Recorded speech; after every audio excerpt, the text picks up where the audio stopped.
Hey, welcome back to the channel, Glamplanders. Today we're going to be talking about chainsaws. Chainsaws are not something that I had really thought too much about until a few weeks ago. As I stand here today, the sunshine is out and it's 52 degrees, but January was a cold, rough month here. We had some ice storms, which I'll throw in some B-roll to kind of show what was going on here.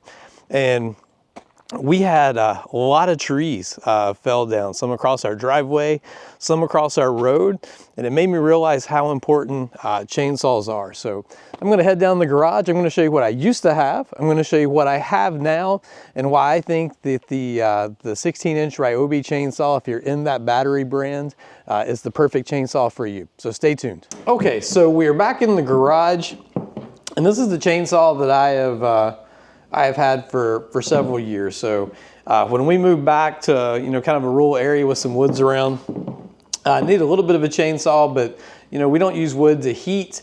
We don't really need it. So it's kind of really to cut limbs down. You can take this out camping if you need some firewood, or sometimes if we go out to a friend's farm, you'd have to cut some trees so it wouldn't scratch your RV. But this has been all I've ever needed until this past January. So I'm going to throw some B-roll footage in. So we had trees that were blocking our entire road.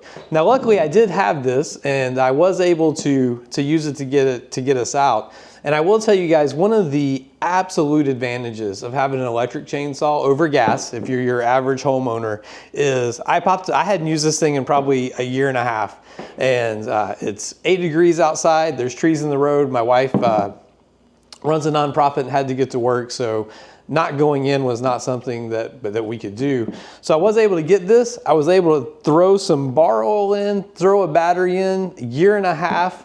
Battery started right up, no issues whatsoever at all. But I did quickly realize that for emergency situations, or you just might need something a little bigger. I mean, it's lightweight, and as you'll see in the B-roll, we were able to cut the tops of the trees off to make enough room for us to get out. But as soon as I got back to the house, I did order a new one. And so normally I would do like a, hey, open box thing, but I needed it when it came in. So I was able to order this 16-inch Ryobi chainsaw, and it is in the 40 volt, their 40 volt battery system. So when you order it, you get the chainsaw, the battery, and the charger. And it came in, and I'll throw up some more B-roll.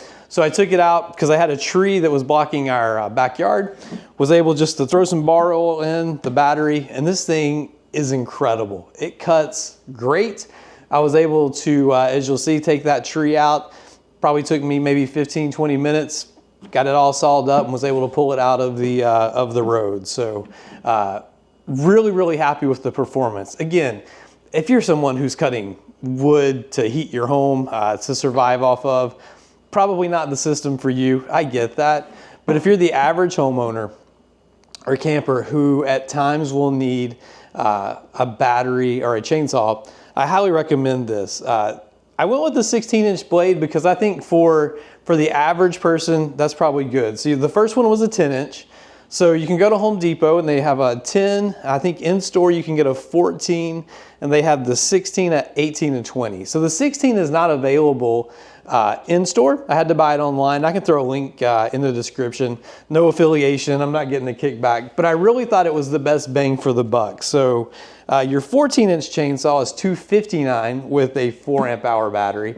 This one right here was $299. And then 18 inches is $379, which is a pretty big jump, but it does come with a 6 amp hour battery. And then a 20-inch chainsaw, which it's a pretty big bar, is $479 and comes with an 8 amp battery, an 8 amp hour battery. But I personally think a 20-inch bar with electric chainsaws, you're starting to stretch kind of what they can do. I feel like that's a lot of extra torque. But this thing, incredible. Did a great job cutting. And I don't have a good battery life test. I will do, I got to cut a lot more wood that has fallen on my property, and I got to cut up a tree for a neighbor. So I'll come back and do a quick, how does the battery work? But for that 15, 20 minutes of just, you cut, you stop, you cut, you stop. I used 1 bar of battery to clean that tree up that you saw. So again, overall, really impressed. If you're anyone who has trees on their property, I believe that you need a chainsaw. I believe that this 16-inch Ryobi with the 40-volt system is really the perfect chainsaw for the average homeowner. I would also say, I know everybody's in the Ryobi line, whatever battery line you're in, I'm gonna guess they probably make a 16-inch chainsaw. Go 4 amp hours or up. Since I'm in the system, I have 2 more of these, so I think it'll cover all my needs. So that's it for today's video. If you're still watching, one, I appreciate you. Hit like and subscribe. If you're a chainsaw expert, I do have a question for you, and kind of leave this in the comments. So I know that, is there a way that bar oil, that you can do anything to make it not leak after you're done? I know you can drain it out. I mean, that's what I do now because I've learned my lesson. But I didn't know it does come with a the wrench, and I know on this one you can set the adjustment. So I didn't know if I was doing something wrong as far as bar oil. So leave me a note in the comments if you can help me out. But again, I appreciate you watching. Like and subscribe, and I'll see you in the next one.